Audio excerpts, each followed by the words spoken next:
Marquée par l'instabilité au Sahel, la montée des menaces sécuritaires et les récompositions diplomatiques, la Côte d'Ivoire entre dans une période décisive à quelques jours de l'élection présidentielle. La sécurité, la défense, la diplomatie et la politique extérieure s'imposent comme des enjeux majeurs pour notre pays.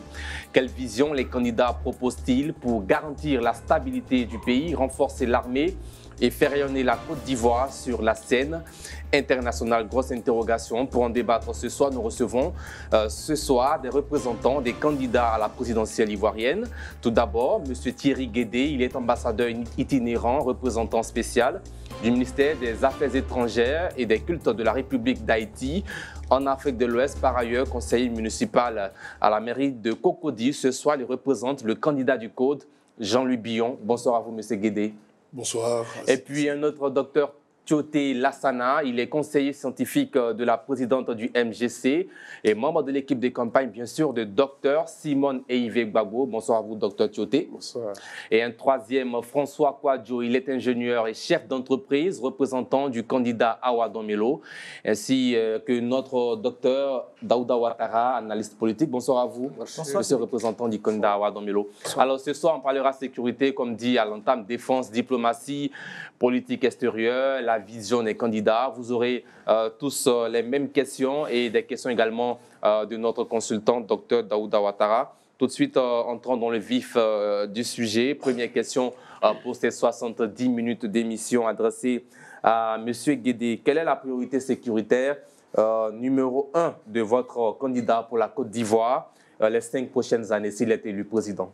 Merci beaucoup pour l'opportunité que vous nous donnez de partager ce plateau. Je tenais à saluer les téléspectateurs de Reflet TV et de saluer votre direction générale et vous-même. Merci de cette opportunité de partager justement notre projet de société. Je salue mes amis sur le plateau pour cette très, très belle émission. Alors, en ce qui nous concerne, nous, on va procéder par faire d'abord un bilan, avant d'arriver à une proposition sur la sécurité et la défense. La situation sécuritaire en Côte d'Ivoire, ces 15 dernières années, est marquée par des périodes de troubles politiques et de violences qu'on a pu constater depuis un moment. Alors, en termes de contexte général, la Côte d'Ivoire a traversé une crise post-électorale de 2010 à 2011 qui a entraîné des violences et des déplacements des populations. Depuis, le pays a connu une période de stabilité relative, mais les défis sécuritaires demeurent. Au titre des tendances récentes, quand on parle de sécurité, il faut parler aussi de la sécurité des personnes et des biens. L'un des défis en matière de sécurité est la question de la sécurité routière. Je vais commencer par là. Alors, les accidents de la route constituent un problème majeur avec une augmentation d'accidents corporels. Une augmentation d'accidents corporels, des tués, des blessés ces dernières années. Alors, en matière des régions du Nord et du Centre, dans les pays connus, que nous connaissons déjà, on a connu des attaques, des incidents liés à la sécurité, notamment dans les zones frontalières avec le Mali et le Burkina. La Côte d'Ivoire a également été affectée. La Côte d'Ivoire a été affectée par certaines réalités, sur les attaques, comme je l'ai dit tantôt, et notamment dans les zones du nord de la Côte d'Ivoire. Du nord de la Côte d'Ivoire, j'espère que vous allez... dans les zones du nord de la Côte d'Ivoire, en parlant bien sûr du Mali et du Burkina Faso. Donc la Côte d'Ivoire a également été affectée par des menaces terroristes régionales avec des groupes djihadistes actifs dans la sous-région. Alors, pour donner quelques chiffres, selon les données disponibles en 2024, il y a eu, selon nos observations, ces dernières statistiques de l'Office de la sécurité routière, la Côte d'Ivoire a enregistré plus de 12 000 accidents en 2024. Je fais une sécurité globale hein, de la situation à la fois des attaques et des personnes et des biens. Alors, il faut aussi noter qu'au niveau de ces accidents, le nombre d'accidents en 2024, il faut noter 1300 décès hein, et des milliers de blessés. Et quand on parle d'accidents, le maximum d'accidents que nous constatons, on parle des engins à 2 roues, qui sont principalement des victimes de ces accidents. Alors pour question de temps, la liste est longue, elle est exhaustive. Voilà. Bon, alors qu'est-ce que votre candidat propose concrètement? Quelle est sa priorité s'il est élu en termes de sécurité les 5 prochaines années? Alors, je voulais faire une situation présentée globale qui va nous permettre de pouvoir entrer dans le vif du sujet, mais il n'y a pas de problème. Alors, notre candidat Jean-Luc Billon, en matière de défense et de sécurité, s'engage hein, à bâtir une Côte d'Ivoire unie, fraternelle et fière de ses valeurs. La première des choses. La seconde, que chaque citoyen se reconnaisse dans la nation et contribue à la paix et à la solidarité et la cohésion sociale en Côte d'Ivoire. La deuxième, faire voter une loi de protection des familles des soldats tombés sur des opérations. Hein, il y a des cas... récemment, hier, il y a eu une situation en patrouille, etc.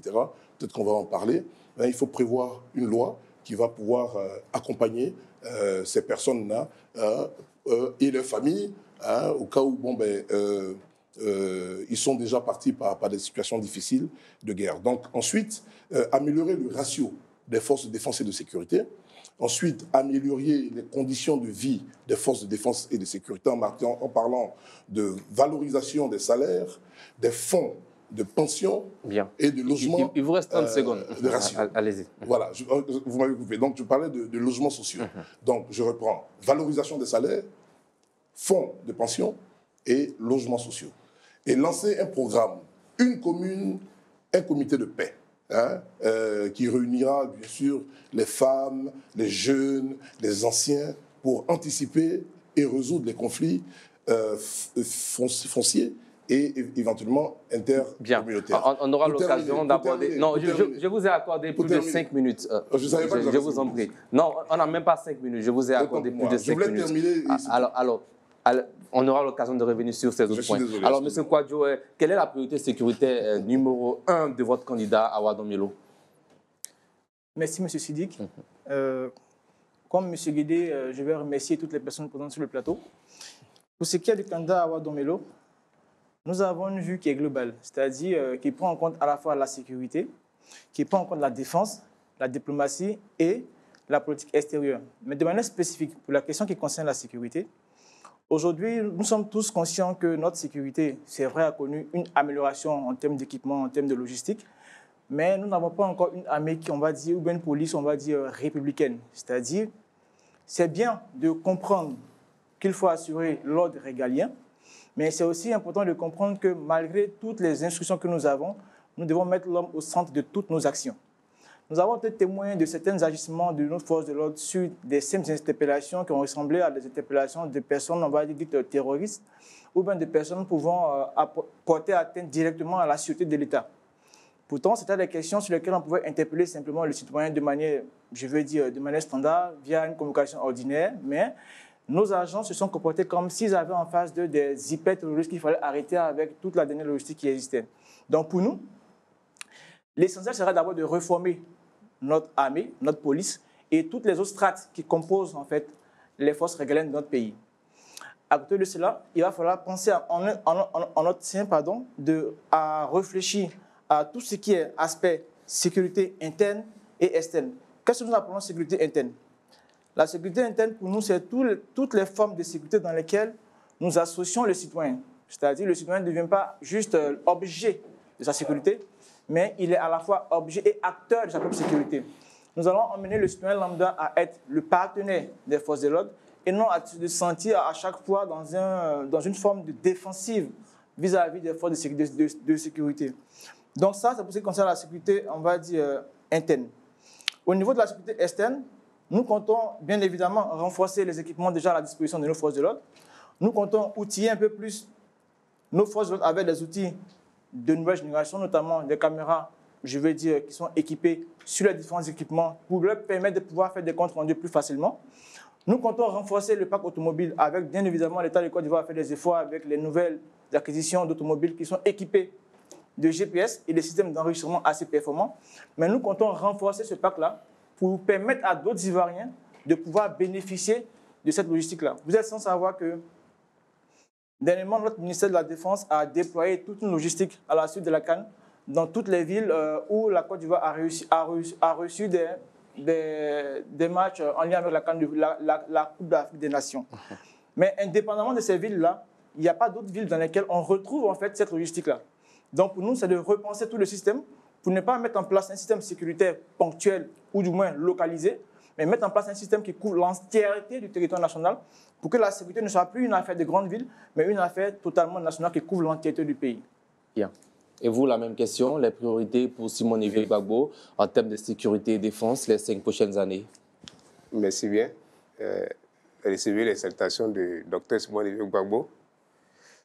Nous avons fait un diagnostic. Voilà. Et il ressort de cela que la Côte d'Ivoire est classée 2e armée au niveau de l'Afrique de l'Ouest, 17e au niveau continental et 102e au niveau mondial. Avec les engagements que prend Dr Simone Veil Gbagbo, qui se résument en 3 points essentiels, c'est-à-dire la réconciliation, la transformation et la souveraineté, il y a quelque chose à faire au niveau de notre armée. Alors, quelles sont les priorités? Nous allons déjà prendre des lois pour donc rendre notre armée apolitique. Nous savons qu'aujourd'hui, là, en Côte d'Ivoire, nous avons des armées de régime et non des armées professionnelles, véritablement. Quand je dis cela, je m'explique. Quand un président accède au pouvoir, il a la capacité de nommer les chefs d'état-major. Et ces chefs d'état-major-là sont souvent à sa disposition. C'est ça que nous appelons une armée de régime. Et ça se fait comme ça. On ne dit pas que nous sommes en train de parler seulement de ce qui se passe sous le président Alassane Ouattara, mais depuis les années 60, c'est comme ça a fonctionné notre armée. Donc nous voulons rendre l'armée ivoirienne une armée apolitique, une armée forte, une armée qui a la capacité de dire non à un homme politique quand il s'agit de l'intérêt national. Voilà, parce que la Côte d'Ivoire doit être un pays vraiment, un pays souverain, un pays fort sur le plan international. Cela va avec une armée très forte, une armée professionnelle, une armée qui est formée. Et c'est en ce sens que nous disons, la Côte d'Ivoire actuelle ne respecte pas les effectifs en fonction des normes. Par exemple, vous verrez qu'il y a 6% des officiers dans l'armée, 53% des sous-officiers dans l'armée et 41% des soldats de rang. Alors que la norme demande 5% d'officiers, 25% des sous-officiers et le reste, ce sont les soldats de rang. Parce que les soldats de rang peuvent être plus nombreux que les officiers et les sous-officiers. Nous disons là cela et dès que nous serons au pouvoir, nous allons régler ce problème-là. Voilà, donc l'armée est aujourd'hui là, tout ce qui se passe juste à côté de nous, il faut comprendre qu'on a beaucoup à faire au niveau de l'armée. Voilà, nous avons beaucoup à faire et des propositions concrètes se trouvent dans le programme du gouvernement du Dr Simone Veil Gbagbo, au fur et à mesure qu'on... Bien. Voilà. Dr Daouda Ouattara, question. D'accord. Merci Sidik. Comme vous avez parlé de priorité sécurité pour chaque candidat, et je pense bien que chaque représentant a eu à évoquer les priorités de chaque candidat. Alors, pour t'emboîter le pas, moi je vais parler de la loi de la programmation militaire. Voilà, puisque l'avant-dernière loi de la programmation militaire a eu lieu de 2016 à 2020. Alors, je suppose qu'à partir au soir du 25 octobre 2025, peut-être que ce sera un des candidats représentés ici qui sera à la tête du pays. Donc, je demande la prochaine loi de la programmation militaire. Je pose la question à tous les représentants, si cela est prévu On va Donc, commencer par vous. je ne comprends pas bien la question. Vous nous demandez si nous devons pouvoir estimer une prochaine loi sur la réglementation de l'armée, c'est bien ça? Oui, la loi de la proclamation militaire, le budget, les engins à mettre à disposition de l'armée, la formation, le recrutement, tout ce qui va avec l'armée, la restructuration. Alors, vous démarrez. ce que je voudrais dire, c'est vrai que je n'avais pas terminé, j'avais pas maîtrisé le contexte du timing. Je pensais que je devrais être un peu à l'aise de faire une présentation avant de donner mon point de vue. Très bien. Alors, aujourd'hui, je veux dire qu'une fois aux affaires, il y a toute une mise en place d'une organisation interne au niveau du gouvernement. Donc, à tous les coups, quand un nouveau gouvernement est en place, il y a des réformes qui sont mises en place, donc, qui sont étudiées, qui sont analysées. Donc, aujourd'hui, on sait que le budget, par exemple, de la défense est estimé à 400 milliards en 2024. Donc, on a un effectif qui est connu. Hein, au niveau des hommes, nous parlons de 18 000 hommes au niveau de la gendarmerie, plus de 18 000 hommes au niveau de la police. Enfin, au niveau de la police, 18 000 hommes, au niveau de la gendarmerie, au-delà des 18 000 hommes. Donc, ça évalue en fonction de la demande. Tout à l'heure, le représentant de Mme Simone Gbagbo parlait de réforme et puis de voir les capacités en matière de... Donc, on a des chiffres qui existent. On sait qu'il y a un effectif de l'armée qui est à 22 700 hommes. On sait que des gens, au niveau des 22 500 hommes, on a 1200 Marines, marins, on a 1100 personnes qui sont au niveau de l'armée de l'air, on a aussi 9400 qui sont rattachés à l'état-major. Donc, en fonction de la situation exacte que nous avons faite, on pense que déjà des ratios peuvent être faits. Parce que si on prend par exemple au niveau national l'effectif de la police que j'ai donné tantôt, il y a eu un projet de loi qui estimait des précisions sur un volume qui était estimé à 26 000 agents personnels en 2020. Donc, je voudrais dire qu'aujourd'hui, on est en 2025. Les tendances peuvent nous donner une possibilité de pouvoir voir en fonction du budget de l'État. Donc, oui, ça peut être revu, mais séance tenant sur le plateau, on ne peut pas dire tout de suite, en ce qui nous concerne, que bon, on pourrait faire un commentaire là-dessus. Bien. Allez-y, M. Kwadjo. Oui, je pense que la question numéro 1 sur la sécurité et puis celle sur la défense s'emboîte un tout petit peu. Parce que vous parlez de la loi de la programmation militaire. Cette loi-là, effectivement, l'idée n'est pas de balayer du revers de la main ce qui était déjà fait. Loin de là. L'idée, c'est d'abord de faire un état des lieux. Si au soir du 25 octobre, M. Alawa Domelo est élu président de la République de Côte d'Ivoire, il s'agira de faire d'abord un état des lieux, un audit, pour voir concrètement à quoi a servi cette allocation budgétaire-là d'abord, quelles sont les opérations qui ont été menées, quelles sont celles qui sont en cours, quelles sont celles qui seront en cours. En fonction de cela, les priorités seront redéfinies. Vous n'êtes pas... Oui, vous voulez dire quelque chose? Non, allez-y, okay. Vous finissez. Pardon. Vous n'êtes pas sans savoir qu'aujourd'hui, la Côte d'Ivoire a diversifié de manière remarquable ses partenaires stratégiques sur le plan de la défense. Aujourd'hui, sur le plan de la logistique, du renseignement, de la formation et de l'acquisition, la Chine, depuis 2024, est devenue le principal fournisseur de la Côte d'Ivoire. Je dis bien la Chine, depuis 2024. Oui. Ce qui a fait que la Côte d'Ivoire a commencé à se détacher un tout petit peu de ses partenaires traditionnels, que sont la France et les États-Unis. Mais nous voulons aller beaucoup plus loin. Aujourd'hui, pour nous, il serait plus judicieux de penser à optimiser les ressources que nous avons en nous orientant vers une industrie militaire qui nous permet demain de pouvoir commencer une production locale de munitions. On ne peut pas dire qu'on va se lancer dans des productions d'armement d'un haut niveau, mais au moins avoir une autonomie sur le plan des munitions nous permettront déjà de pouvoir optimiser l'enveloppe budgétaire allouée à la défense que nous avons mis en place.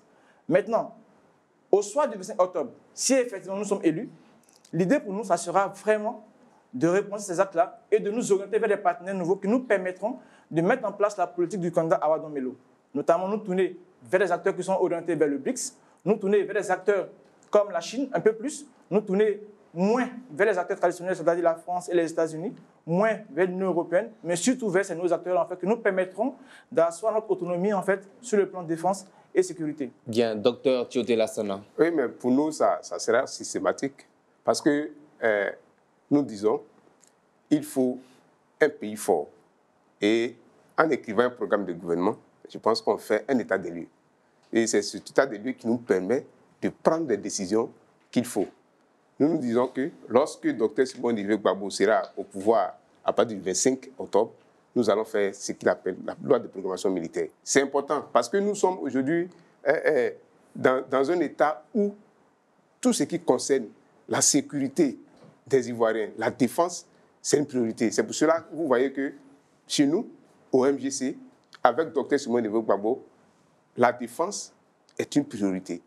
Donc nous allons faire cette loi de programmation-là qui va nous permettre de donner de nouveaux éléments à nos forces de l'ordre pour la défense vraiment de notre pays. Et aussi, nous disons qu'il faut créer des instituts de recherche spécialisés dans le domaine de la défense, dans le domaine de la santé, de la sécurité. Ces instituts-là pourront nous permettre d'avoir une indépendance au niveau de tout ce qu'on appelle, comme il a dit, les éléments techniques au niveau de nos forces armées. Bien. Alors, nous allons... non, il n'y a pas de rebond, Dr Daouda Ouattara. C'est des questions uniques pour tous les représentants. C'est l'édito de cette émission. Alors, prochaine question pour vous, 2 minutes chacun. Quelle est la vision de la police et de la gendarmerie que porte votre candidat? On commence par vous, Dr Lassana Tioté. Alors, la police et la gendarmerie, c'est la sécurité interne. C'est la sécurité interne. Il faut améliorer, qu'on appelle, il faut renforcer la capacité. Voilà, tout à l'heure, j'ai donné les chiffres. Il faut renforcer la capacité de ces soldats-là en fonction de la réalité. Aujourd'hui, nous faisons face à ce qu'on appelle le djihadisme, le terrorisme. C'est à l'intérieur des pays, ça se fait. Il faut que nos soldats-là vraiment puissent être formés de sorte à pouvoir plus facilement avoir les aptitudes de défense de notre population et de notre pays. Et c'est pour cela nous disons qu'il faut compléter tout ce qu'on appelle, dans les districts, là, il faut créer les districts de police. Dans tous les districts, dans les 12 districts, à part les districts autonomes. Il faut créer les districts de police. Il faut créer davantage de commissariats. Il faut augmenter l'effectif de la gendarmerie, il faut augmenter l'effectif de la police. Et c'est pour ça que nous disons que dans l'accès au concours de gendarmerie, dans l'accès au concours de police, il faut enlever comme première étape la dictée. Parce que ce n'est pas le plus important. Alors, pour faire la gendarmerie, on n'a pas besoin de forcément éliminer un Ivoirien à cause de la dictée. Ce n'est pas le plus important au niveau de la gendarmerie, ce n'est pas le plus important au niveau de la police. Voilà, donc, il faut regarder les aptitudes de cet Ivoirien qui veut être dans la gendarmerie, qui veut être dans la police, au lieu de l'éliminer à cause de la dictée. Voilà, donc, c'est des réformes comme ça que Dr Simon va mettre en place pour qu'on ait une gendarmerie vraiment professionnelle, une police vraiment professionnelle. Bien. Voilà. François Kouadio, la vision que porte Awa Domelo de la police nationale et de la gendarmerie en Côte d'Ivoire. Pour ce qui est de la police nationale et de la gendarmerie, nous avons eu un exemple en Côte d'Ivoire qui a porté ses fruits. Il s'agit notamment de l'exemple sur les centres de santé chaque 5 km. L'idée ici, c'est de nous permettre d'avoir, sur chaque 5 km, des postes de police relais. Il ne s'agit pas de reconstruire des gendarmeries et des postes de police à tout va, mais d'avoir des postes relais. Ces postes relais-là permettront de faire reculer considérablement l'insécurité et de pouvoir renforcer en fait le sentiment de sécurité auprès des populations. C'est le premier élément. Deuxièmement, il va falloir regagner le cœur des Ivoiriens. C'est-à-dire qu'il va falloir que les policiers et les gendarmes deviennent des partenaires et non, je veux dire, des bourreaux des citoyens ordinaires. Il faudra que les Ivoiriens finissent par comprendre que la police et la gendarmerie est là pour elles. Cela permettra indirectement de faire reculer toutes les questions d'ingérence. Cela permettra de créer un climat de confiance. Dans ce climat de confiance-là, la sécurité, la confiance, la communication pourra donc prendre forme, ce qui pourra faire reculer considérablement l'insécurité. On parle beaucoup de groupes armés violents, on parle beaucoup de terrorisme, on parle beaucoup de djihadisme. Mais généralement, ces acteurs non conventionnels-là rentrent dans les populations, rentrent dans les communautés et facilement s'intègrent via les communautés qui se sentent, je veux dire, mis de côté, pas écoutées, opprimées. Mais si on arrive à mettre en place cette union avec la police et la gendarmerie, nous sommes sûrs d'une certaine manière de construire efficacement une barrière contre ces éventuelles attaques extérieures qui pourraient perturber la quiétude des populations. Donc pour nous, en premier lieu, c'est les forces de police de proximité. Ensuite, l'union sacrée autour de la nation entre les populations et les forces de l'ordre, notamment la police et la gendarmerie. Et enfin, permettre aux forces de défense et de sécurité d'être réformées, d'être, je veux dire, rééquipées, afin de pouvoir leur permettre de pouvoir produire les résultats qui sont escomptés. Bien. Monsieur le représentant du candidat Jean-Louis Billon. Alors, tout à l'heure, je parlais de statistiques. Aujourd'hui, il faut estimer 242 policiers gendarmes pour 100 000 habitants. Et le volume ne cesse de s'accroître en Côte d'Ivoire. Donc, nos policiers, nos gendarmes sont aujourd'hui, qui ont des activités ponctuelles. On les voit aujourd'hui sur des routes, en train de faire la circulation, etc. Je pense que, vu l'urgence et la protection aujourd'hui des biens et des personnes, on peut créer une synergie avec les mairies, les collectivités, pour permettre, parce qu'il y a aussi la police municipale, etc., qui existe. Ce n'est pas des polices qui ont des armes à feu. Donc déjà, ça peut pouvoir permettre à ces policiers-là qui jouent un rôle au niveau de la circulation de réduire l'effectif et permettre de pouvoir condenser dans des endroits où le besoin se fait sentir. Mais effectivement, aujourd'hui, nos commissariats, il faut voir en fonction du volume des communes, les agrandir donc, et les équiper, de permettre aux policiers et aux gendarmes d'être suffisamment équipés en engins roulants, en radio, en armes à feu et aussi au niveau des caméras, parce qu'effectivement, il y a des caméras qui permettent justement de pouvoir avoir une vue générale sur le pays. Mais il y a les policiers actuels peuvent accroître et leur permettre de pouvoir agir. Alors donc, tout à l'heure, dans le programme dont le candidat Jean-Luc Billon a mis en place, effectivement, ça tombe bien parce que si on réduit effectivement les dictées, etc., c'est vrai, ça peut apporter, mais il faut permettre justement aux populations de pouvoir accéder à ces fonctions-là, sans forcément les réduire sur des cas assez très, très précis. Alors donc, le candidat Jean-Luc Billon, dans cette logique-là, pour trouver justement une réforme, donc d'amener justement, de renforcer la confiance entre les citoyens et les forces de défense et de sécurité qui existent déjà. Donc pour moi, je pense qu'en matière de sécurité, les accords qui vont nous permettre de pouvoir avoir la possibilité d'agrandir leurs fonctions sur le terrain et les équiper en gendarmerie et police sont renforcés par des ressources que nous allons chercher pour permettre un développement aussi plus grand, pour permettre justement une sécurité assez large. Docteur Daouda Ouattara, prochaine question, c'est probablement la dernière question, sur la sécurité et défense. Concernant ce thème-là, va s'adresser aux trois intervenants, trois autres intervenants. En fait, il faut dire que nous sommes dans un contexte tellement sérieux qu'il faut dépasser la théorie et puis aller de façon tactique, de façon réel sur le but même du sujet. Parce que ce n'est pas en étant élu qu'on va réfléchir à quoi faire. Parce que le problème est tellement ancré que ça devient compliqué. Parce que pendant que tu réfléchis à mettre en place... Sans parler à la question, docteur. Ok. Je veux savoir ce que prévoit chaque candidat pour contrer de façon réelle le terrorisme qui pointe à nos frontières, de façon concrète, sans théorie. Bien, on va commencer par Dr Tioté Lassana. Ok, merci bien. Il parle d'action concrète, je suis d'accord avec lui, parce que nous sommes dans une situation d'urgence. Nous, d'abord, Dr Simone Gbagbo va augmenter le budget alloué à la défense et le budget alloué à la sécurité. Aujourd'hui, là, nous sommes à 5% pour ce qui est de la sécurité et de 2% pour ce qui est de la santé, de la défense. Il faut augmenter le budget. En augmentant le budget, ça permet d'avoir une grande marge de manœuvre. En faisant quoi? En créant des régions militaires dans ces zones-là. Voilà, des régions militaires dans la zone nord et aussi des régions militaires. Et pourtant, il y a des régions militaires. Non, docteur, on laisse qu'ils terminent. Ils ont un temps de parole. Allez-y. Il y a des régions militaires, mais ces régions militaires-là, où on les renforce et puis où il n'y en a pas. Au nord, les régions militaires ne se trouvent pas partout. À Tengue, il n'y a pas de régions militaires. Il n'y a pas de région militaire à Tengue-là. Moi, je suis parti là-bas.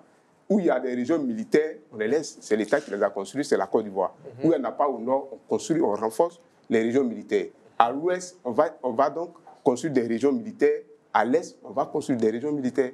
Et ça pourra permettre de vraiment lutter efficacement contre tout ce qui est invasion terroriste en Côte d'Ivoire. Voilà, donc c'est ce que je dis. C'est la réponse voilà, de votre la candidat. réponse pratique. Bien. Allez-y, Kouadio François. Oui, en fait, cette question m'a fait sourire parce qu'elle est pluridimensionnelle. Au lendemain de la crise post-électorale, la zone la plus, je veux dire, dangereuse en griffe des frontières de la Côte d'Ivoire, c'était plutôt la frontière avec le Ghana. Avec toutes les menaces qu'il y avait avec nos frères qui étaient exilés, il y avait cette menace-là. Donc, on a axé les choses sur la protection de la frontière avec le Ghana. Après ça, il y a eu le phénomène des groupes armés terroristes violents. Ce qui a fait que nous avons commencé à axer notre défense, à la renforcer avec les régions militaires au nord du pays et aussi au niveau du nord-ouest, notamment avec Séguéla, Bondoukou. Il y a aussi eu de nouveaux investissements sur San Pedro, Boaké, où nous avons renforcé, où notre État a renforcé en fait les présences militaires dans ces régions-là. Mais il faut dire que ce n'est pas juste avec la force qu'on peut régler la question du djihadisme. C'est un problème qui est à la fois militaire, communautaire et très profondément ancré sur les aspects religieux. Il faut donc, en plus de l'approche militaire, mettre en place une stratégie dans laquelle l'État occupe cette jeunesse-là. En d'autres termes, il faut qu'il y ait des infrastructures, des investissements qui ne sont pas que militaires, afin d'occuper cette main-d'œuvre, on va dire active, qui est récupérée par les forces terroristes, afin d'en faire des bras armés. Aujourd'hui, notre pays, en aidant, je veux dire, nos frères qui viennent du Burkina, chassés par la crise au Burkina Faso, nous avons compris, après plusieurs enquêtes menées par le PNUD, on a reçu des rapports de la Banque mondiale qui ont démontré qu'il faut aller au-delà de la question militaire. Il faut prendre en compte l'aspect social et sociétal. Aujourd'hui, il y a une population qui est dite stigmatisée, qui est présentée comme celle-là qui alimente, je veux dire, les populations terroristes. Il faut donc travailler cette population pour l'amener à comprendre qu'elle peut être actrice du développement et non plus être considérée comme actrice en fait, de la destruction. L'idée, c'est vraiment de jumeler l'aspect militaire, social, sociétal, afin d'apporter une réponse effective à cette avancée du terrorisme depuis le nord de la Côte d'Ivoire, depuis l'est de la Côte d'Ivoire et aussi depuis le nord-ouest de la Côte d'Ivoire. Bien, merci Thierry Guédé. Alors, donc, écoutez, en matière de sécurité, c'est vrai qu'il y a des stratégies qu'on ne peut pas tout dire sur des plateaux. Je vois que ça va décevoir un peu le docteur. Mais je pense qu'aujourd'hui, il y a des situations... Nous avons déjà subi des actions, quelques actions ici qui ont été maîtrisées. Alors, qui ont été maîtrisées. Donc, je voudrais dire qu'il faut quand même saluer... Mais comment le candidat Jean-Luc Billon s'arrangera pour pouvoir maîtriser d'éventuelles situations qui pourront se produire à l'avenir s'il est président?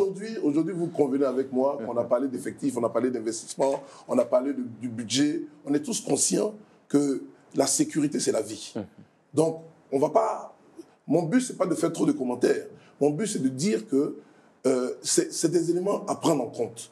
Et nous sommes convenus que c'est très sérieux de mettre la population en sécurité, et surtout au niveau de nos frontières, de nos aéroports, et là où il y a toutes les portes d'entrée.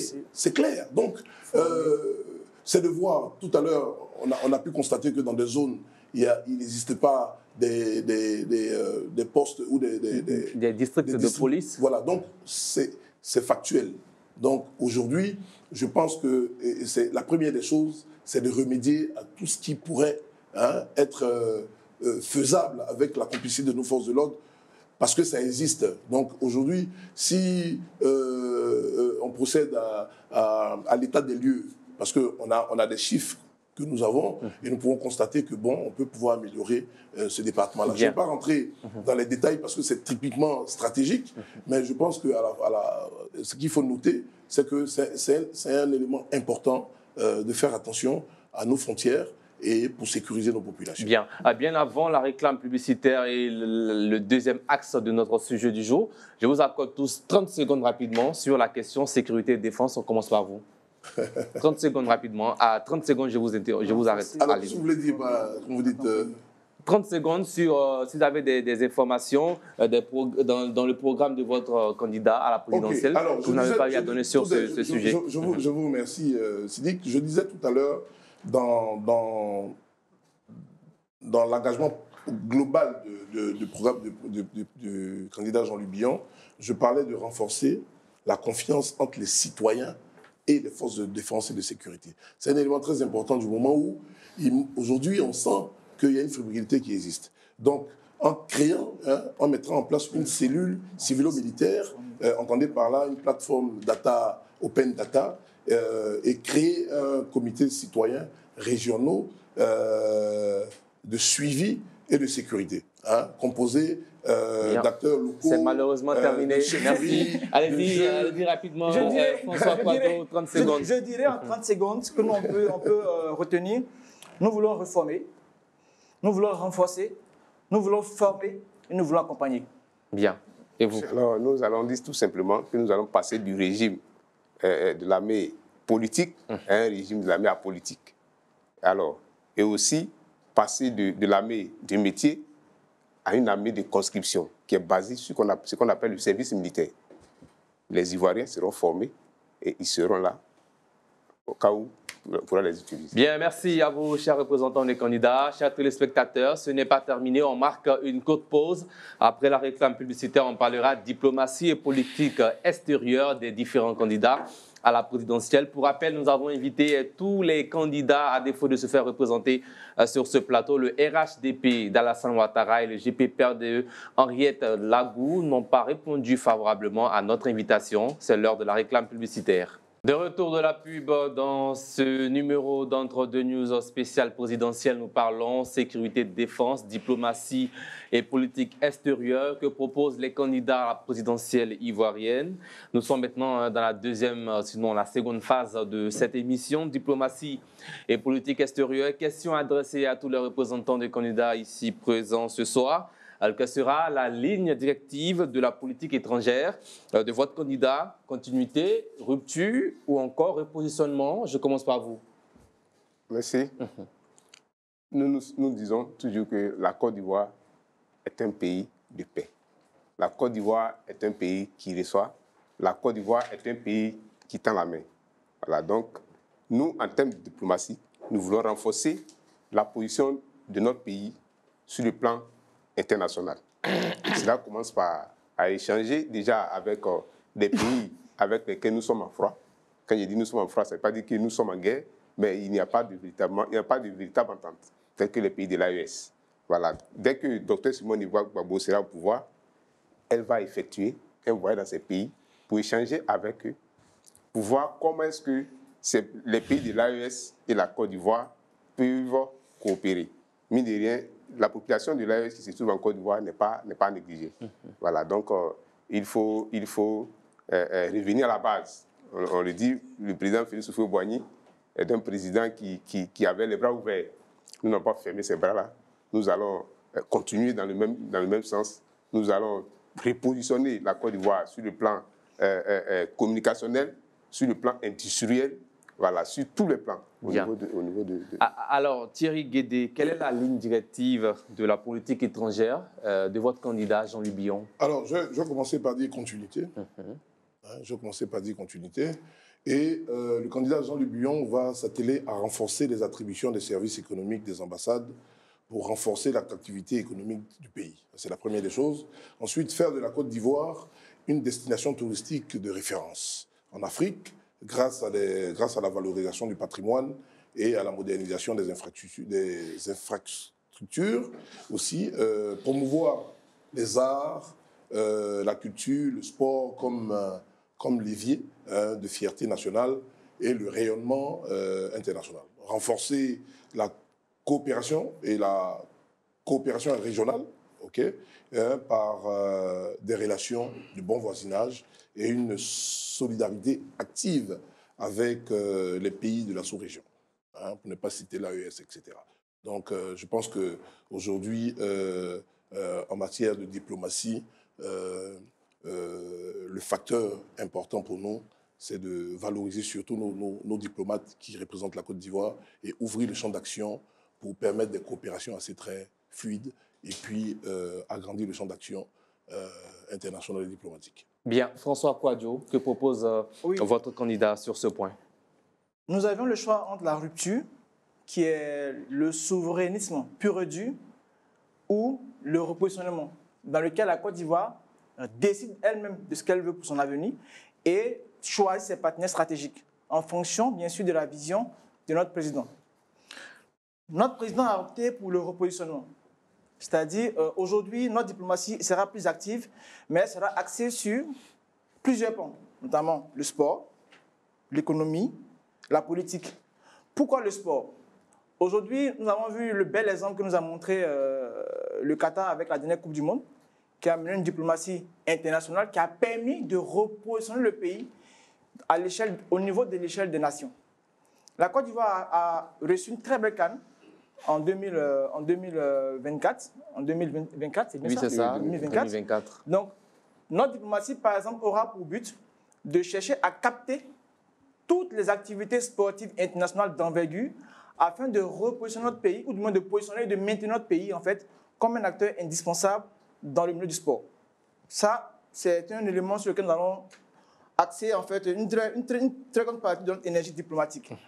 Sur le plan politique, nous avons pour ambition de définir la Côte d'Ivoire comme étant une plaque tournante. Autant, on ne va pas dire autant parce que nous ne sommes pas peut-être très actifs, mais sous l'ère Houphouët-Boigny, plusieurs conflits internationaux ont trouvé solution en Côte d'Ivoire, notamment le conflit israélo-palestinien a eu un temps de répit en Côte d'Ivoire où la Côte d'Ivoire a reçu, je crois, en terre ivoirienne, M. Yasser Arafat. Yasser Arafat, voilà. Et pendant aussi l'apartheid, la Côte d'Ivoire a été aussi une place, je veux dire, où s'est décidé la fin de l'apartheid sud-africain. Ça, c'est de la diplomatie. Donc, c'est cette puissance diplomatique politique-là que nous voulons retrouver en Côte d'Ivoire avec le président Awa Domelo. À côté de cela, tout près de nous, les voisins avec qui nous avons des frontières communes, notamment le Burkina, le Mali, la Guinée, le Ghana, ces pays-là, nous avons obligation de trouver une formule pour pouvoir cohabiter. On ne peut pas être un oasis seul dans un désert. C'est quasiment impossible de pouvoir prospérer dans ces conditions-là. C'est pour ça que nous, on dit qu'il serait judicieux pour nous et pour eux d'asseoir une diplomatie dans laquelle nous continuons d'avoir notre poids économique dans l'UEMOA, mais en même temps, nous avons besoin d'eux. Parce que notre production, qu'elle soit, je veux dire, sur le plan des manufacturiers ou plein d'autres secteurs, les premiers débouchés immédiats sont le Mali et le Burkina et aussi le Niger. Donc notre diplomatie permettra de redéfinir les relations bilatérales avec ces États-là afin de maintenir des couloirs de transmission dans lesquels on assure toujours notre suprématie politique afin de pouvoir toujours commercer avec ces États-là. Donc notre diplomatie sera donc active. Elle ne sera pas passive, mais plus active afin de permettre à la Côte d'Ivoire de rehausser, ce qui est déjà haut déjà, mais rehausser un peu plus encore cette puissance-là politique qui est notre façon à nous de définir la diplomatie que nous appelons diplomatie active. Bien. J'ai commencé par vous, c'est bien cela. Oui, oui. Alors, Dr Daouda Ouattara, question. Bien. Nous savons tous que le monde est en train de se bipolariser à nouveau. Alors, la Côte d'Ivoire doit-elle naviguer intelligemment entre ses partenaires traditionnels, c'est-à-dire les Occidentaux, et les nouveaux acteurs, c'est-à-dire le bloc de l'Est? La position de la Côte d'Ivoire doit être tranchée ou bien elle doit être... la Côte d'Ivoire doit trouver un juste milieu. Ma question s'adresse aux représentants des trois candidats. On va commencer par vous, Dr Tioté. Merci. Je ne pense pas que la Côte d'Ivoire doit se mettre dans une position tranchée. Nous voulons une Côte d'Ivoire, mais pas une Côte d'Ivoire isolée. Voilà. Nous traiterons avec le bloc occidental et nous traiterons également avec le bloc de l'Est. Il n'y a pas de position préférée. Mais ce que nous voulons est que dans toutes les relations entre la Côte d'Ivoire et ces pays, que ça soit une relation de respect, une relation basée sur l'intérêt national, sur l'intérêt de ce que la Côte d'Ivoire gagne, c'est ce que nous appelons le gagnant-gagnant. Donc nous n'avons pas de préférence entre le bloc de l'Est pour laisser le bloc de l'Ouest, mais ce qui est sûr, qu'il faut voir qu'est-ce qui ne marche pas actuellement avec le bloc occidental pour corriger, parce que la Côte d'Ivoire reste un pays ouvert, et qu'est-ce qui va marcher avec le bloc de l'Est pour avancer. Le plus important, c'est ce que gagne la Côte d'Ivoire dans ces relations.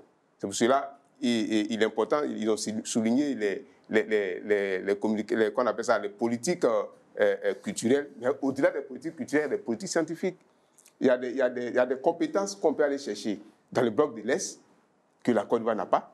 Il y a des compétences qu'on peut aller chercher dans le bloc occidental que la Côte d'Ivoire n'a pas. De toutes les manières, d'où viennent les compétences, c'est la Côte d'Ivoire qui gagnera. Donc nous n'avons pas de problème à ce niveau. Bien, François Kouadio.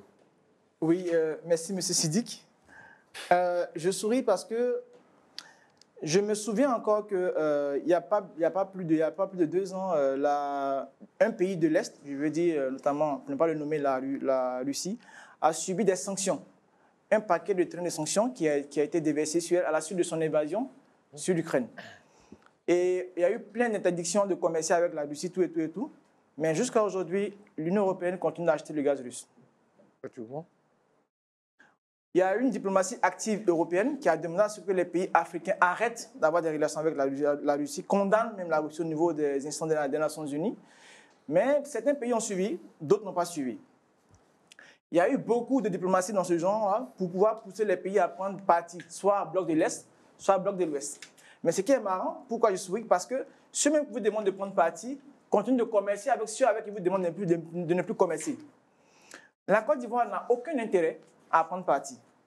Nous voulons une souveraineté, nous sommes pour une souveraineté de choix. C'est-à-dire, on peut soit commercer ou travailler avec le bloc de l'Est, le bloc de l'Ouest, ou tout autre bloc qui existe, tant que cela va dans l'intérêt suprême de la nation. Aujourd'hui, nous avons vu le forum indien-africain, nous avons vu le forum russo-africain, le forum Union européenne-africain, nous avons vu le forum états-unien-africain, nous avons vu même le forum sino-africain. Ça prouve à quel point on n'est plus dans un monde bipolaire, mais on est dans un monde pluripolaire. Parce qu'aujourd'hui, même le Moyen-Orient devient aussi un pôle.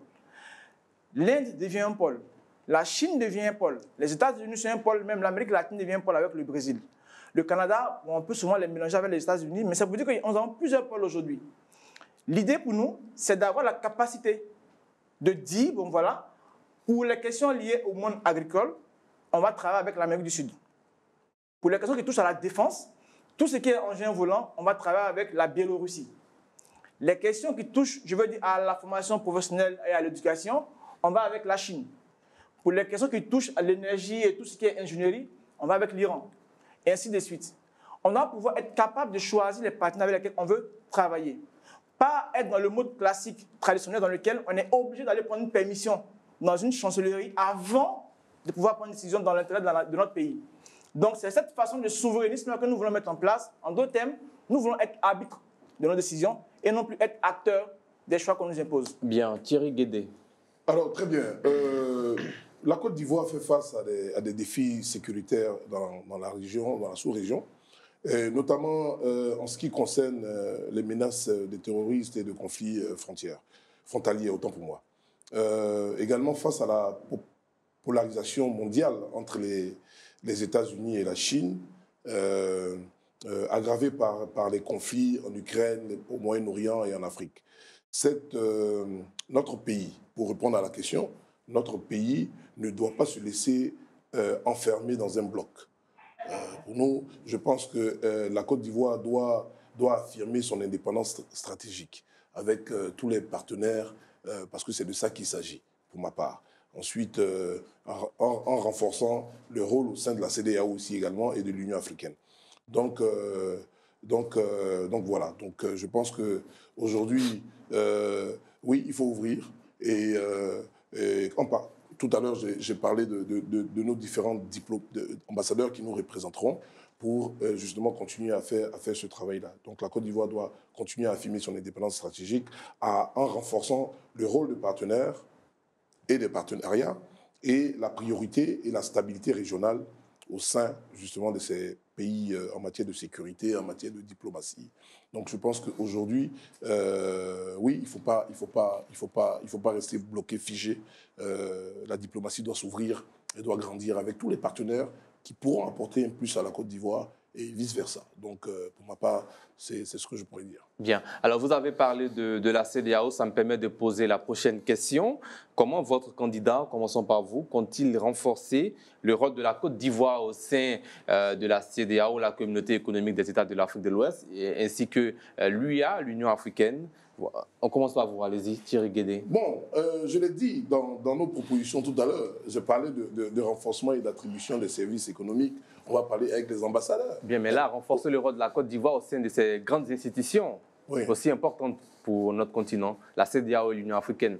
Oui, bon, alors quand vous parlez de renforcer, Le rôle le rôle de la Côte d'Ivoire au sein de la CEDEAO, de l'Union africaine. Oui, bon, vous savez aujourd'hui le poids qu'a la Côte d'Ivoire par rapport aux différents pays au sein de la CEDEAO. Donc, pour ma part, je pense que je pourrais rebondir après, mais bon. Vous n'aurez pas l'occasion. D'accord.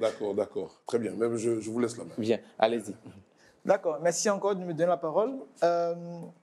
Aujourd'hui, dans la CEDEAO, l'économie ivoirienne représente plus de 80% en termes de banques actives, avec de bons chiffres d'affaires. C'est un dernier rapport de l'UEMOA qui le dit. Et la Côte d'Ivoire pèse plus de 40% de l'UEMOA. Donc, nous nous positionnons comme étant une locomotive économique. À côté de cela, toutes les grandes banques internationales ont aujourd'hui une agence en Côte d'Ivoire. Parce que notre pays, il faut quand même le reconnaître, au cours des 15 dernières années, a connu un boom infrastructurel qui a été accompagné en fait par une multitude d'investissements qui ont favorisé en fait notre repositionnement. Donc aujourd'hui, nous avons un poids qui n'est pas négligeable, ou du moins même qui est significatif. Sur cette base, notre pays, avec la reconfiguration de l'espace ouest-africain, notamment le retrait des pays que sont le Mali, le Burkina et le Niger, de la zone CEDEAO, on se retrouve avec des pays côtiers dans lesquels la Côte d'Ivoire, avec le Nigeria bien sûr, occupe les principaux pôles de décision. Donc, qu'on le veuille ou pas, notre pays occupe une place de choix. Sur le plan politique, nous occupons une place de choix avec avec l'aura du chef de l'État actuel, même si nous nous appelons à un renouvellement de la classe politique. Mais il faut reconnaître que la Côte d'Ivoire dans la CEDEAO est un acteur clé qui ne peut pas, se dérober. Nous avons obligation de porter la CEDEAO. Nous le faisons déjà. C'est pourquoi, dans les questions précédentes, nous avons parlé de la question de la sécurité et de la défense. Ces deux éléments-là permettront de renforcer notre poids dans la CEDEAO. Aujourd'hui, vous voulez intervenir? Non, allez-y. Comme il a levé la main, j'ai pensé qu'il allait m'interpeller. Aujourd'hui, le Nigeria, c'est vrai, est un poumon économique, mais son poids militaire fait qu'on a souvent l'impression que le Nigeria est au devant de la Côte d'Ivoire, indépendamment de sa population qui nous dépasse largement. Mais aujourd'hui, la Côte d'Ivoire, avec le départ de ces pays-là, occupe une position tant financière, économique, stratégique et politique qui fait qu'elle ne peut que porter et supporter l'entièreté de la CEDEAO. Donc pour moi, aujourd'hui, la Côte d'Ivoire est le seul pays qui peut porter la CEDEAO comme il se doit. Bien, docteur Lassana Tioté, comment Simone Gbagbo compte-t-elle renforcer le rôle de notre pays, la Côte d'Ivoire, au sein de la CEDEAO et de l'Union africaine? Ok, la Côte d'Ivoire a déjà une position assez forte au niveau de la CEDEAO. Ce que nous comptons faire, ce que le docteur Simon compte faire, c'est de créer des industries sous-régionales. Ces industries-là pourraient être... C'est une industrie à chaîne de valeur. On peut installer la base de l'industrie en Côte d'Ivoire. Si je pouvais prendre un exemple, peut-être une industrie de transformation des troncs de bananiers. On peut les présenter en Côte d'Ivoire ici. La base peut être en Côte d'Ivoire, mais certaines parties de la transformation peuvent se faire dans la sous-région. Peut se faire par exemple au Ghana, peut se faire par exemple au Libéria, ainsi de suite. Donc ça va déjà renforcer ce qu'on appelle la coopération sous-régionale. Et en plus de cela, il y aura qui parlent d'industrialisation de la sous-région, parlent des infrastructures routières. Et nous optons pour ce qu'on appelle les chemins de fer. Il y aura des chemins de fer qui vont relier la capitale Abidjan à la capitale du Ghana, la capitale d'Abidjan à Lomé, ainsi de suite. Donc tout cela pourra renforcer encore davantage la position de la Côte d'Ivoire au niveau de la CEDEAO. Une interconnexion. Docteur, une interconnexion. Bien, d'accord. Bien, merci. Moi, je vais parler de la Côte d'Ivoire et l'AES.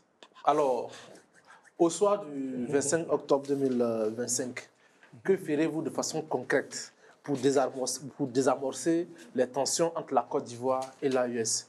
Et que ferez-vous aussi pour ramener ces pays de l'AES dans la CEDEAO? Bien, on commence par Dr François Kouadio.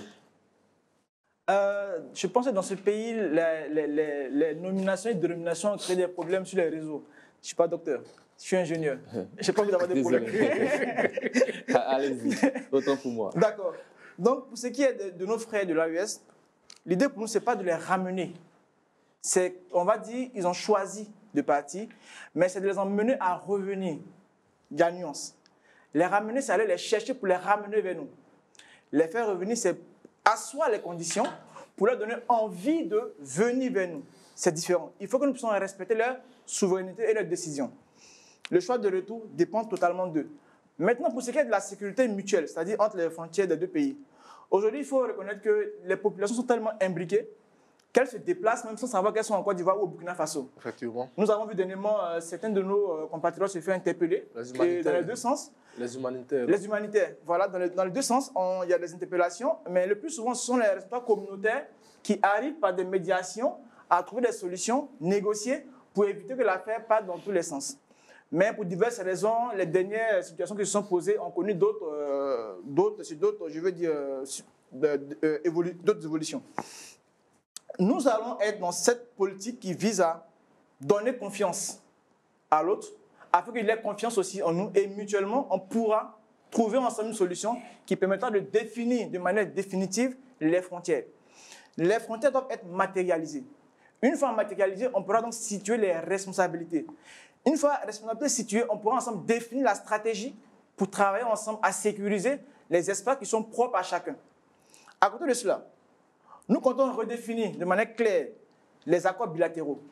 Il y avait avant, au temps de la CEDEAO, il n'y avait pas d'accords bilatéraux. Mais vu que maintenant, c'est deux entités, on va dire, différentes, il faut donc qu'il y ait des accords bilatéraux clairs qui permettent de situer les modes de collaboration, les modes d'interaction et permettent de savoir plus ou moins comment est-ce que nos populations seront accompagnées entre ces deux parties. Ce n'est plus juste deux frontières qui cohabitent, c'est deux entités différentes qui cohabitent. Peut-être qu'après, on aura le temps de revenir ensemble, mais pour le moment, il faut définir comment cohabiter, le temps de trouver la formule de comment revenir ensemble. Bien. Allez-y. Alors, très bien, il faut noter que l'AES n'est pas une menace. C'est le choix de pays souverains, donc coopérons intelligemment. L'Afrique se construit ensemble, pas contre ses voisins. Et le Mali, le Burkina, le Niger, la Côte d'Ivoire, un même peuple et une même paix. Je pense que c'est un contexte général qu'il faut créer pour créer la symbiose. Pas de frontières pour l'espoir ni pour la sécurité. Donc respecter l'autre et puis c'est défendre sa propre liberté. Le terrorisme n'a pas de frontières. Notre entente est notre arme. Donc il faut que l'AES, la Côte d'Ivoire, puisse entériner cela. Donc travaillons main dans la main contre la peur et la haine. Donc il faut mettre de côté un voisin, un respect. Donc je pense que c'est cette considération-là que nous devons nous afficher pour une nation renforcée. Donc le candidat Jean-Luc Billon, dans sa politique, c'est la voie d'une diplomatie apaisée en Afrique. Réconcilier notre peuple, réconcilier nos régions, pas d'ingérence, mais une intelligence collective. Donc c'est une vision claire. Face à un terrorisme, un seul camp, il faut noter celui de la vie des populations frontalières, le Mali, le Burkina et la Côte d'Ivoire. Donc il faut noter que oui, il peut avoir, parce qu'il a dit lui-même, il n'y a pas très longtemps, dès son élection, il se rendra justement dans les pays de l'AES pour créer justement l'harmonie, la sympathie, la fraternité, pour que nous puissions coopérer ensemble. Donc voilà ce que je peux... Docteur Tioté. Oui, docteur Simone Gbagbo veut construire une Côte d'Ivoire souveraine. Et quand on veut construire une Côte d'Ivoire souveraine, on ne doit pas aller atteindre à la souveraineté d'un autre pays. Les États de l'AES ont pris leurs décisions. Nous ne sommes pas contre. Mais on ne peut pas se passer de ces pays-là, que ce soit sur le plan diplomatique, que ce soit sur le plan sécuritaire. Voilà, donc il faudra, je l'ai dit à l'entame de nos débats, que lorsque le docteur Simone Gbagbo sera aux affaires, il y aura des délégations qui vont aller rencontrer les premiers responsables de ces pays de l'AES afin de discuter et voir comment surmonter ensemble ce phénomène du terrorisme qui fatigue les pays de l'AES et aussi qui fatigue la Côte d'Ivoire. Donc il n'y a pas de barrière. Il n'y aura pas de barrière entre la Côte d'Ivoire. Il n'y aura pas de barrière entre la population de la Côte d'Ivoire et la population de ces pays. de l'Afrique, de l'AES de façon générale. Bien. Donc nous allons travailler de sorte qu'il y ait une confiance. Avant, la Côte d'Ivoire et le Burkina vivaient, il n'y a pas de tension entre la Côte d'Ivoire et le Burkina. Il n'y a pas de tension entre le Mali et la Côte d'Ivoire. Il n'y a pas de tension entre la Côte d'Ivoire et le Niger. Nous allons tout faire pour que cela revienne. Parce que ça y va de la souveraineté de ces pays et ça y va de la souveraineté sous-régionale. Je l'ai dit, il faudra mettre en pratique des actes concrets qui pourront facilement attirer la Côte d'Ivoire vers ces pays et ces pays vers la Côte d'Ivoire à travers une industrialisation sous-régionale. Je pense que tout cela sera mis en place de sorte que les habitants du Mali, les habitants du Burkina Faso, les habitants du Niger n'aient pas peur de voir un Ivoirien et aussi les Ivoiriens n'aient pas peur de voir les Burkinabés. Bien. Alors, on commence par vous maintenant, François Kouadio. Probablement la dernière question, je dis bien probablement. Quelle est la place pour ces organisations internationales dans la vision, dans le programme de société de votre candidat? Je parle bien sûr de l'ONU, l'Organisation des Nations Unies, la Banque mondiale, le FMI. Voilà. Quelles sont les places dans la vision de votre candidat? Vous avez cité quelques-unes. Oui, quelques-unes. Vous avez cité essentiellement les institutions de Bretton Woods, alors que nous avons plein dans le Moyen-Orient, avec les banques islamiques, avec les banques chinoises, avec les BRICS. Nous avons beaucoup d'alternatives. Nous refusons de rester cantonnés dans une approche traditionnelle. Nous disons, plutôt que d'avoir un regard focus, nous avons la possibilité de voir plus large. En d'autres termes, il y a une multitude de partenaires vers lesquels nous pouvons nous tourner. Dernièrement, j'étais ravi de voir que l'État ivoirien a pu lever un emprunt obligataire au Japon, avec un emprunt, je ne sais plus de combien de milliards, je pense bien, pour financer certains projets. C'est une belle perspective. Nous voulons aller plus loin. Démontrer qu'on peut avoir d'autres partenaires qui peuvent nous accompagner. Bien sûr, on ne va pas le prendre à n'importe quel prix, en appréciant bien sûr les conditions de prêt, les taux d'intérêt, tout ce qui va avec. Donc pour nous, les institutions de Bretton Woods 7 sont utiles et indispensables, mais il n'y a pas qu'elles. Nous voulons aujourd'hui aller vers d'autres pistes, sans pour autant balayer du revers de la main ces institutions traditionnelles-là. Nous voulons les avoir et aussi nous tourner vers d'autres possibilités afin d'avoir le choix entre plusieurs partenaires. Voici un peu en quoi se résume notre vision. Et vous?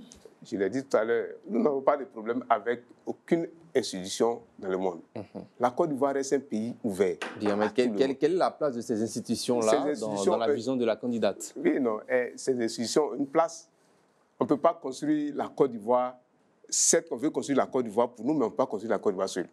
On le fait avec les partenaires. Nous ne sommes pas contre les institutions. Voilà, ce que nous disons est qu'il faut qu'on arrive à maîtriser ce qu'on appelle notre monnaie.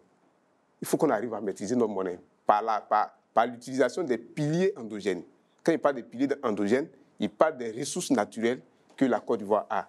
Je parle de tout ce que nous avons. Il faut qu'on arrive à maîtriser nos monnaies et en cela, ça pourra nous permettre facilement de prendre certaines décisions. Sinon, nous ne sommes pas, Dr Simone Gbagbo n'est pas contre l'ONU, Dr Simone Gbagbo n'est pas contre la CEDEAO, Dr Simone n'est pas contre le BRICS, etc. Yeah. Nous travaillerons avec tout le monde, surtout dans l'intérêt de la Côte d'Ivoire, surtout dans l'intérêt de la Côte d'Ivoire. Alors, Thierry Guédé, quelle place Jean-Luc Bion accorde-t-il au FMI, à l'Organisation des Nations Unies, ainsi qu'à la Banque mondiale? C'est des entités assez très sérieuses qui travaillent à travers le monde entier.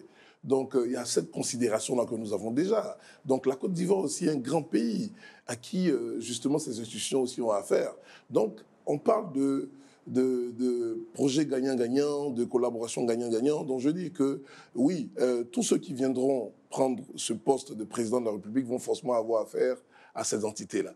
Maintenant, à quel prix tout se négocie et en fonction des opportunités, etc. Donc, pour notre part, le problème ne se pose pas là. Si éventuellement il y a des nouvelles structures qui naissent, oui, la Côte d'Ivoire, elle est ouverte, elle va regarder ces opportunités-là. Donc, c'est pour permettre justement à l'État de Côte d'Ivoire de grossir, de grandir.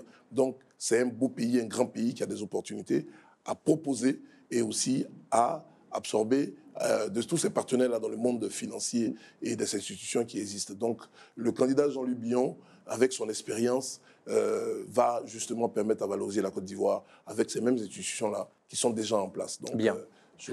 Alors, le temps nous permet d'avoir une dernière question avec Dr Daouda Ouattara. On répondra à chacun à cette question en 1 minute rapidement. Allez-y. D'accord. Bon, je veux je veux abonder dans le sens de la diplomatie forte. Alors, nous savons tous qu'à l'époque du président Félix Houphouët-Boigny, il y a beaucoup de conflits qui trouvaient solution en Côte d'Ivoire. On venait de loin, partout en Afrique, partout dans certains pays du Moyen-Orient et même de l'Occident pour venir trouver des solutions à certaines crises en Côte d'Ivoire. Et à l'époque, comme on l'appelait, le vieux, il était beaucoup impliqué dans certaines crises. Alors, il les désamorçait, il donnait des solutions, il donnait ses points de vue. Alors, que faire pour que la Côte d'Ivoire retrouve cette position d'antan, cette position diplomatique d'antan? Que faire? On va commencer avec Thierry Guédé. Vous avez démarré l'émission pour la première question. Donc, c'est à vous de répondre également à la dernière question en premier. Mais il a touché un grand nom. Il parle de Félix Houphouët-Boigny, le père de la nation, qui nous a permis tous aujourd'hui sur ce plateau, avec tous ceux qu'il a pu entreprendre, qui ont pu permettre à la Côte d'Ivoire de bénéficier d'une bonne lignée. Donc, qu'est-ce qu'on va faire? On va faire comme il a fait. On va s'inspirer, et comme on est déjà dans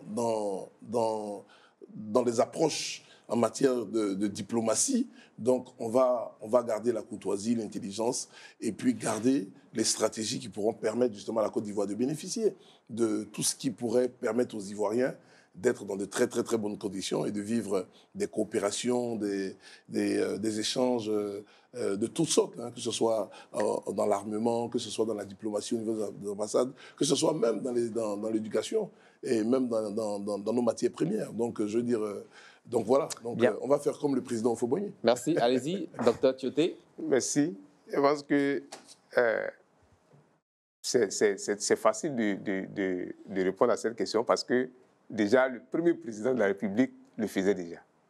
Il faut revenir tout simplement à cela. Est-ce que c'est cela? Il faut créer la confiance. Est-ce que c'est ce que Simone Gbagbo propose exactement? Exactement. Il faut créer la confiance entre la Côte d'Ivoire avec tous les pays du monde. Il faut créer la confiance. Où il n'y a pas de confiance, il faut aller vers eux. Qu'est-ce qui ne va pas? Pour qu'on parle, pour que tout puisse s'aplanir. Nous n'avons pas besoin, nous avons besoin d'une Côte d'Ivoire qui est une Côte d'Ivoire de Félix Houphouët-Boigny.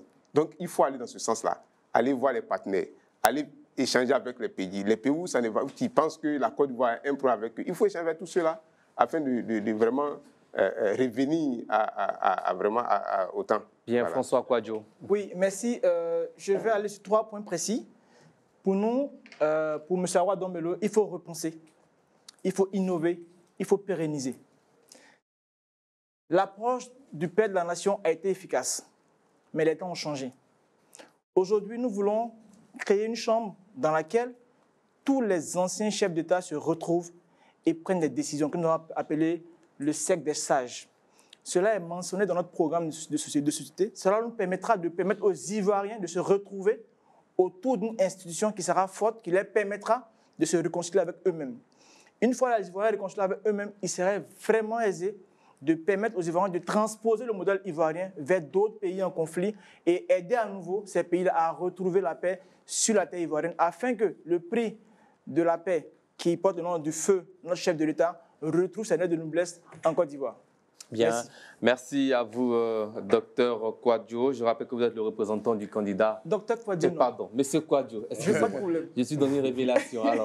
Alors, représentant du candidat Awa Dombelo, merci à vous également, docteur Tioté Lassana, conseiller scientifique de la présidente du MGC et membre de l'équipe de campagne du docteur Simone Gbagbo. Merci aussi à notre troisième invité, monsieur Thierry Guédé. Vous êtes ambassadeur itinérant représentant du ministère des Affaires étrangères et des cultes de la République d'Haïti, voilà, en Afrique de l'Ouest, conseiller municipal à la mairie de Cocody. Vous avez représenté ce soir le candidat Jean-Louis Bion. Merci d'être passé. Merci à tous d'avoir répondu et de vous avoir prêté à ce jeu. Merci également à Dr Daouda Ouattara, analyste politique, consultant sur Entre deux News. En définitive, la sécurité, la défense et la diplomatie restent au cœur des enjeux de cette présidentielle ivoirienne. Chaque candidat propose sa vision pour une Côte d'Ivoire stable, souveraine et respectée. L'avenir du pays dépendra de la capacité du prochain président de notre pays à garantir la paix, protéger le territoire et affirmer la voix de la nation sur la scène internationale. Merci à nos invités et à vous aussi de nous avoir suivis. Que Dieu veille sur vous et sur la Côte d'Ivoire. Bonsoir.